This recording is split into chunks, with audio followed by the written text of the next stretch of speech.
Good afternoon, everyone. This is Evangeline, waiting for you all to come in. We have some things that are brewing once again as it pertains to women and reasonable accommodations when they are pregnant at the MTA. Once again, we're finding that our employer doesn't respect the rights of women or our bodies or our reproductive rights. And the denial of reasonable accommodations is a real problem. And we need to talk about it, and we're going to do something about it. We'll be rallying very shortly. We'll come back to you with the date and time of when we're going to hold our rally around reasonable accommodations for pregnant women. So let's talk about it. So, in the MTA, you have varying unions, right? So you have TW Local 100, you have ATU 729 and 1056 that are being affected by the denial of reasonable accommodations for pregnant women right now. This is a huge problem because what happens when you deny pregnant women accommodations is that they eventually get injured in the performance of their job duties, trying to work as much as they can for as long as they can before they, ultimately injure themselves and go out on workers' compensation, or what transit suggests to them is that they go file for unemployment. And so this is a huge problem because they are ready for work.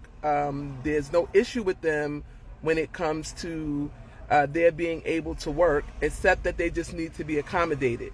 Now, reasonable accommodations for pregnant women are actually a law. It also is on the supervisor's exam. So anybody that's going to become a supervisor, you are asked the question about reasonable accommodation. Do you have to give it? And you do. And so the fact that the MTA still is refusing to give women reasonable accommodations, and so here's some of the things that they've been doing lately. So they are approving the accommodation. So this is in buses. This is solely happening in the Department of Buses. Now, in other areas, women are requesting accommodations in RTO in different places, but we're going to talk about the differences of when it comes to being accommodated.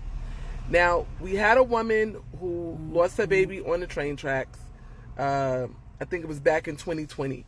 When she lost her baby on the train tracks, what happened was I, along with a group of women, we went down to the Union Hall, we held a protest there, and we demanded to meet with the head of the Women's Committee, who at that time was LaTanya Chris. We also demanded to meet with the president of the union, but of course he didn't show up, as usual. So we made so much of a fuss that Sarah Feinberg agreed to meet with us about it. Through continual meetings, we got the young lady an attorney, and through various, channels of communication and advocacy, we were able to meet with Sarah Feinberg. Now, I believe we met with Sarah Feinberg because she's a woman. And so this made perfect sense, her being a mother and who had small children at the time, that she would take the meeting with us. So she took the meeting with us. That meeting led over to a few more meetings where we brokered a deal to ensure that women in RTO have reasonable accommodations. So whenever you see a woman who's pregnant doing light duty, restricted duty positions, that was done under Sarah Feinberg, and that was done under my leadership. And so I want you all, and another thing happened. When we got those accommodations, LaTanya Chris was removed as the head of the Women's Committee because she couldn't stop it from happening, right? There was a resounding on the executive board that women would never be able to meet all together and that they were not going to do anything about this, okay?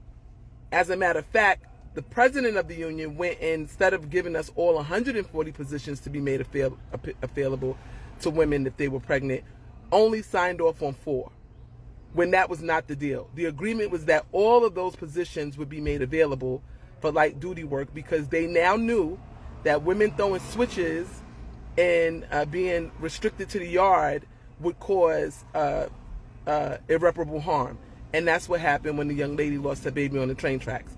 Well, now at ATU 729, which we threatened before to come there and rally, and they took the woman off the bus immediately. Here we go again, them denying another pregnant woman a reasonable accommodation. At ATU 1056, they're also denying a pregnant woman a reasonable accommodation. At TWU Local 100 in buses, they are denying women accommodations. Now, we have an instance where they have approved the accommodation, and they're only approving the accommodations for 2 weeks. Okay? However, that is not how it works. Accommodations are given as you perform your job duties when you ask for it. Okay? And that's what they're not doing. They're not allowing women to do these assignments until it's time for them to go out. They're giving them 2 weeks, and then they're taking them out of the position. Okay? So one woman went, did her accommodation the right way, put in the paperwork the way you're supposed to, requested the accommodation, and now she's out, no work, being told to go and get unemployment. Oh, we're looking for something, we'll let you know, and she still has heard nothing. This is a problem, right? Now, the women's committees of ATU 1056 and 729, we work closely together. They've been able to do some phenomenal things in their departments as far as reasonable accommodation.